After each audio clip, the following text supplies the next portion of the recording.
Assalamualaikum warahmatullahi wabarakatuh. Berjumpa kembali lagi kawan-kawan bersama aku di sini.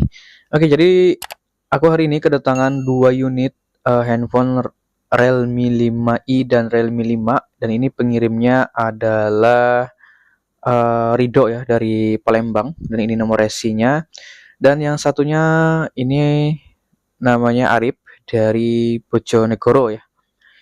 Kiriman juga. Ini adalah Realme 5. Nah, yang mana kasus daripada kedua handphone ini itu sama ya teman-teman.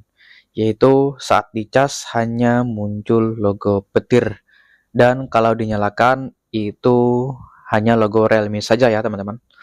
Nah, di sini saya coba cas dulu untuk memastikan.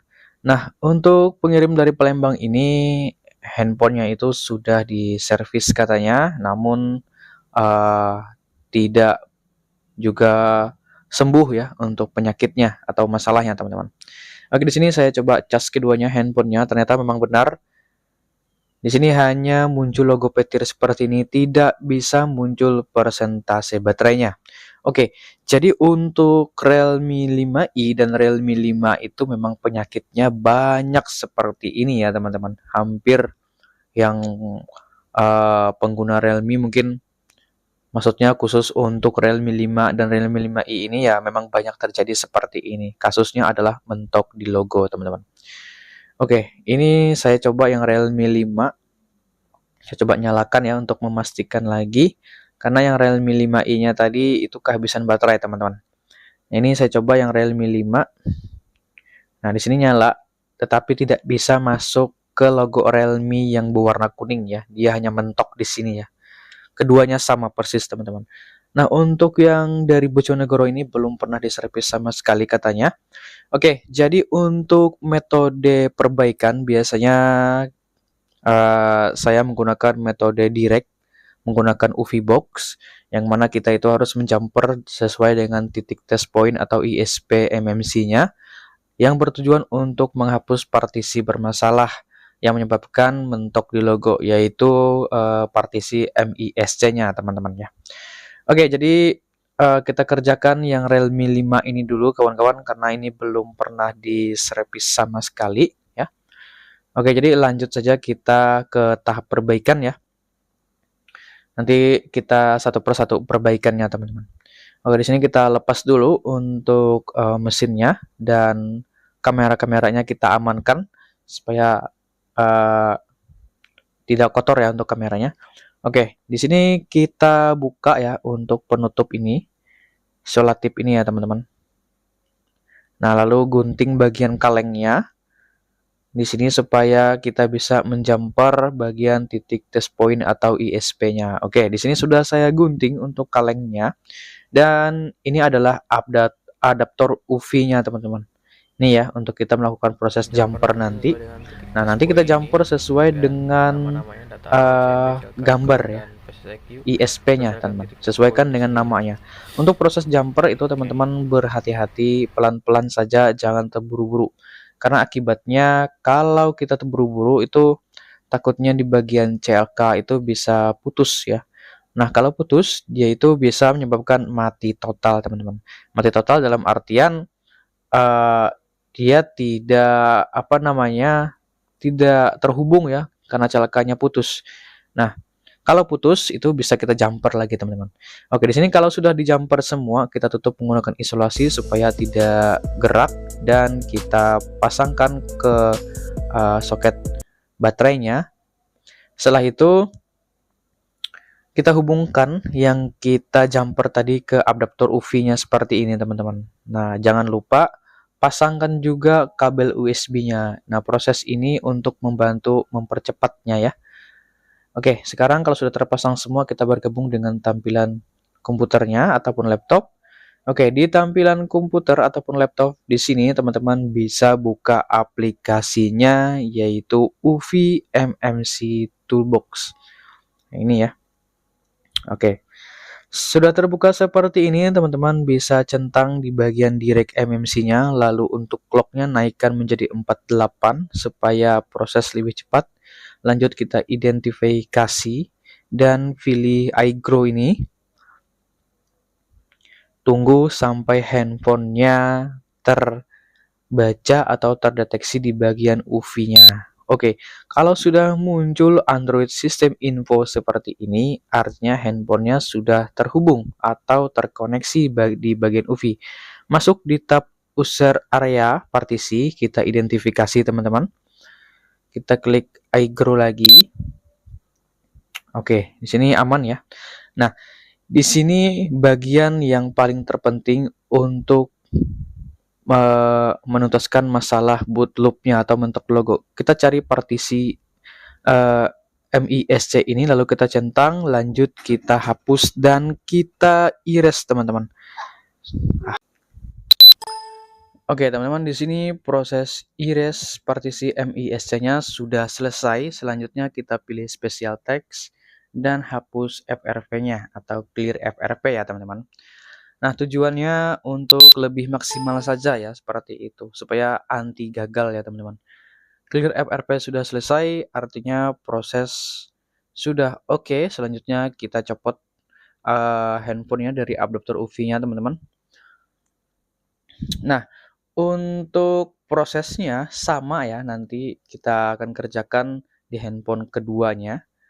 Nah, sekarang kita coba dulu yang ini, apakah ini sudah berhasil atau belum. Biasanya ini berhasil ya teman-teman. Di sini kita lepas dulu semua jumperannya, perlahan saja teman-teman, jangan terburu-buru ya, karena takutnya ya CLK atau data nolnya itu ya yang mudah putus ya. Oke, di sini kita tutup kembali. Ini kita lakukan pengetesan terlebih dahulu ya teman-teman. Jadi nanti kita pasang semua kamera-kameranya kalau sudah normal ya teman-teman. Oke, di sini kita lihat perbandingannya sebelum dan sesudah kita hapus partisi MISC-nya teman-teman. Di sini saya cas dulu. Yang di awal tadi dia hanya logo petir, tidak bisa muncul persentase baterainya, dan kita coba lihat untuk sekarang ini teman-teman ya. Mudah-mudahan berhasil ya.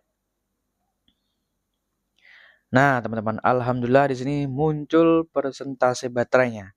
Kalau sudah muncul persentase baterainya seperti ini, saya bisa katakan bahwa handphone ini bisa masuk ke layar menu utama ya. Atau boot loop-nya itu sudah sembuh ya. Seperti itu. Kita tunggu dulu apa dia bisa nampil Realme yang berwarna kuning ya. Nah, teman-teman, alhamdulillah sudah bisa ya. Artinya di sini sudah sembuh ya. Oke, sekarang kita tunggu sampai dia menampilkan pilihan bahasa. Nah, seperti ini teman-teman. Ini sudah muncul di pilihan bahasa. Kalau muncul seperti ini tuh artinya datanya itu hilang ya. Sebenarnya untuk data itu tidak bisa dipungkiri ya teman-teman. Ada yang setelah kita lakukan hapus partisi MISC-nya data tidak hilang, dan ada juga setelah kita hapus dia akan hilang ya. Saya masih kurang tahu itu penyebabnya atau gimana ya teman-teman ya, nggak tahu lagi ya. Yang pasti kebanyakan itu pasti hilang ya teman-teman. Nah ini ya sudah selesai, lanjut kita ke handphone yang kedua ya, yang ini ya, yang Realme 5i yang bekas garapan ini ya. Nah ini teman-teman, untuk kondisi belakangnya itu sudah dibuka seperti ini, penutup kalengnya, dan kalengnya juga sudah digunting. Oke, untuk pengerjaan di sini saya skip ya teman-teman. Prosesnya itu sama saja seperti yang di awal tadi. Prosesnya sekarang kita skip saja. Oke teman-teman, ini handphone Realme 5i-nya yang dari Palembang sudah selesai juga teman-teman, alhamdulillah. Nah ini ya muncul persentase baterainya juga. Untuk prosesnya sama seperti tadi ya teman-teman.